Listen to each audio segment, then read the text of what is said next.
Ассаламу алейкум рахматуллах, құрметті жамат.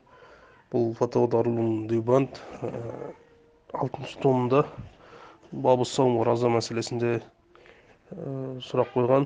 Темекі тартқанымен ораза бұзыла ма, бұзылса кафарат бола ма дегенде былай деп жауап берген.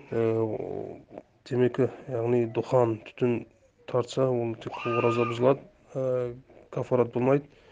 Бірақ бір жағдаймен кафарат болады деп жазған, ол да радамақтардан келтірген. Егер оны денесіне пайдалы болса, тағы оны тартса, ол кафарат болады. Пайдалы болса дегенне, яғни сондай темекі құмар болып кеткен, егер оны тартпаса, немесе тартса, оны өлімден алып қалатын, немесе оны қатты жағдайдан алып қалатын болса, ол кафарат болады. Егер бұлай тек қана тартқанымен ол кафарат важип болмайды деп жатқан мына жерде Дарулум Дивбандтың фатуасында.